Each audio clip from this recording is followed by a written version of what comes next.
మేషరాశి వారికి నూతన ఆంగ్ల సంవత్సరంలో ఎలా ఉండబోతుందో ఈ వీడియోలో సవివరంగా సంపూర్ణంగా తెలుసుకుందాం. మేషరాశిలో ఏ నక్షత్రాలు వస్తాయనగా అశ్విని నక్షత్రంలోని 4 పాదాలు, భరణి నక్షత్రంలోని 4 పాదాలు, కృతికా నక్షత్రంలోని 1 పాదం కలిపితే మేషరాశి అవ్వడం జరుగుతుంది. చాలామందికి పుట్టినటువంటి కాల సమయంలో డేటా బర్త్లు లేనటువంటి వారికి పేరు యొక్క మొదటి అక్షరాన్ని అనుసరిస్తూ ఆ రాశిని తెలుసుకునే ప్రయత్నం చేద్దాం. చూ, చే, చో, లా, లీ, లు, లే, లో, ఆ అక్షరాల వారందరూ కూడా మేషరాశి జాతకులే. మేషరాశి యొక్క అధిపతి కుజ భగవానుడు.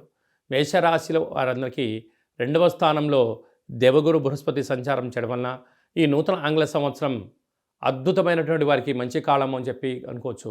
విద్యార్థులకు ఏకాగ్రత, ఉద్యోగస్తులకు మంచి యోగదాయకము, వ్యాపారస్తులకు వ్యాపార ఆకర్షణ, నూతనంగా ఏదైనా పనులు ప్రారంభించాలనుకున్న వారందరికీ బ్యాంకు లోన్లు అందడం కానీ, సరైన సమయంలో విధి విధానంలో తీసుకునే నిర్ణయము చాలా మంచిది అని చెప్పి కూడా గమనించాలి.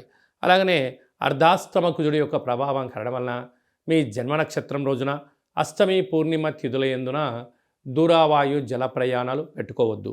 ఎందుకనగా కుజదోషం ఉండడం వలన కొద్దిపాటి జలగండము, వాయుగండము, జంతువులతో, సర్పాలతో, యంత్రాలతో, ఆయుధాలతో ఇబ్బంది పడే పరిస్థితి ఉంటుందని చెప్పి కూడా గమనించాలి. 6వ స్థానంలో కేతు సంచార స్థితి ఉండడం వలన వీలైనంత వరకు దూరపు యొక్క మీకు ప్రణాళికలు యోగాన్ని కలిగిస్తాయని చెప్పి కూడా గమనించాలి.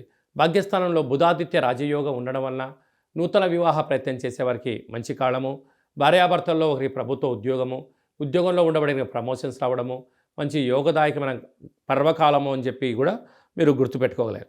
లాభస్థానంలో శుక్రుడు మరియు శని సంచార స్థితి ఉండడం వలన రియల్ ఎస్టేట్ వ్యాపారస్తులు, రాజకీయాలు, హోటల్ వ్యాపారాలు, ఆహార ఉత్పత్తులు, సేవారంగ కార్యక్రమాల్లో ఉండబడిన వారందరికీ కూడా చాలా సువర్ణపు అధ్యాయపు కాలం అని చెప్పి కూడా గమనించాలి. వ్యయంలో రాహు ఉండడం వలన నరదృష్టి, శత్రు ప్రభావాలు, మీ ఎదుగుదలను కొందరు ఓర్వలేకపోతున్నారని చెప్పి కూడా గుర్తుపెట్టుకోగలగాలి. ప్రధానంగా మీరు ఈ వీడియో చూస్తున్నారు అన్నట్లయితే కాళభైరవ స్వామి ఆజ్ఞ మీ పైన ఉంది అని కూడా గమనించగలగాలి. ఆజ్ఞ ఉంటేనే మీరు ఈ వీడియోను చూస్తారు. అదే కాకుండా ఈ వీడియోను శాంతం వినడం వలన కాళభైరవ స్వామి వారి యొక్క స్మరణ, ధ్యానము, ఆయన భక్తుడిగా మారే సమయం ఆసన్నమైందని చెప్పి కూడా గుర్తుపెట్టుకోగలాలి. కలియుగ కాలంలో కలిని, నరదృష్టిని, శత్రు ప్రభావాలని నివారించేటువంటి ఏకైక భగవంతుడే కాళభైరవ స్వామి వారు.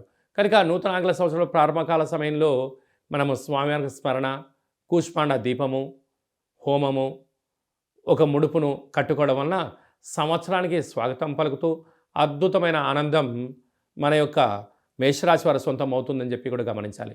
కనుక వీలైనంత వరకు పక్షులకు అనగా కాకులకు ఆహారాన్ని ఏర్పాటు చేయడం, కుక్కలకు యథాశక్తిగా బ్రెడ్లు కానీ బిస్కెట్లు కానీ వండిన ఆహారాన్ని పెట్టడం వలన నరదృష్టి, శత్రు ప్రభావాలు తొలగి ఐశ్వర్యం, ఆనందం మేషరాశి వారి సొంతం అవుతుందని చెప్పి కూడా గమనించాలి.